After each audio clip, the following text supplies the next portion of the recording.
ಗೊತ್ತಿರೋದು ಒಂದು ಯತಿ ಯಾರಂದ್ರೆ ಶ್ರೀ ಶ್ರೀ ಸತ್ಯಾತ್ಮ ತೀರ್ಥರು ಉತ್ತರಾಧಿಮಠ.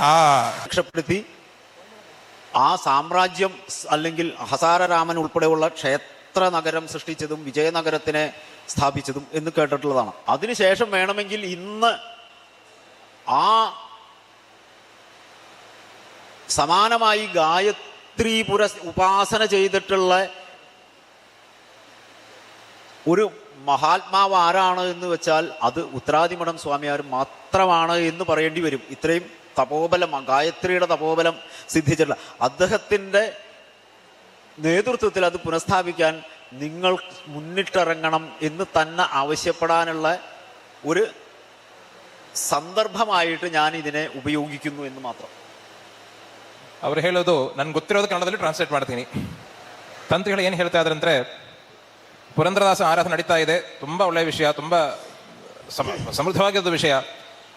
ಪುರಂದರದಾಸ ಆರಾಧನೆ ಪೂರ್ತಿ ಆಗಬೇಕಂದ್ರೆ ವಿಜಯ ವಿಠಲನ ಅಲ್ಲಿ ಪ್ರತಿಷ್ಠೆ ಆಗಬೇಕು, ವಿಜಯ ವಿಠಲನ ಆರಾಧನಾ ಉತ್ಸವಾದಿಗಳೆಲ್ಲ ನಡಿಬೇಕು ಅಂತ.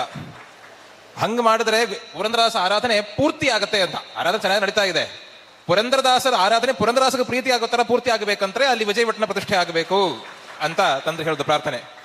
ಮುಂದೆ ಕಾಲದಲ್ಲಿ ವಿಜಯನಗರ ಸಾಮ್ರಾಜ್ಯದಲ್ಲಿ ಕಾಲದಲ್ಲಿ ವಿದ್ಯಾರಣ್ಯ ಸ್ವಾಮಿ ಅಂತ ಒಂದು ಯತಿ ಇದ್ರು. ಆಕ್ಚುಲಿ ಅವರು ಗಾಯತ್ರಿ ಉಪಾಸಕನ ಚೆನ್ನಾಗಿ ಮಾಡಿದ್ರು. ಸೊ ಆ ಗಾಯತ್ರಿ ಉಪಾಸನೆಯಿಂದ ಸಾಮ್ರಾಜ್ಯ ಲಕ್ಷ್ಮಿ ಅಂತ ಐಶ್ವರ್ಯವನ್ನ ವಿಜಯನಗರಕ್ಕೆ ಪ್ರತಿಷ್ಠೆ ಮಾಡಿದ್ರು ಅಂತ ಒಂದು ಸಂಕಲ್ಪ ಇದೆ. ತಂತ್ರಿಗಳು ಹೇಳ್ತಾ ಇದ್ದಾರೆ, ಹಾಗೆ ಗಾಯತ್ರಿ ಉಪಾಸನ ಹಂಗೊಂದು ಮಾಡಿದ್ರೆ ಒಂದು ಯತಿ, ನನ್ಗೆ ಗೊತ್ತಿರೋದು ಒಂದು ಯತಿ ಯಾರಂದ್ರೆ ಶ್ರೀ ಶ್ರೀ ಸತ್ಯಾತ್ಮ ತೀರ್ಥರು ಉತ್ತರಾಧಿಮಠ ಅಂತ. ಸೊ ಶ್ರೀ ಸತ್ಯಾತ್ಮ ತೀರ್ಥ ಶ್ರೀಪಾದಗಳ ಅವರು ಅಷ್ಟೊಂದು ಗಾಯತ್ರಿ ಉಪಾಸನೆ ಮಾಡ್ತಾ ಇದ್ದಾರೆ. ಅವ್ರ ಜೊತೆ ಮತ್ತೆ ಎಲ್ಲಾ ಯತಿಗಳು ಇದ್ದಾರೆ. ಎಲ್ಲಾ ಯತಿಗಳು ಮುಂದೆ ಬಂದು ವಿಜಯ ವಿಠಲನ ಪುನಃಸ್ಥಾಪನೆ ಮಾಡಿ ಪುರಂದರದ ಉತ್ಸವಕ್ಕೆ ಪರಿಪೂರ್ಣ ಸಮಾಪ್ತಿ ಆಗಬೇಕು ಅಂತ ಅವ್ರದ್ದು ಪ್ರಾರ್ಥನೆ.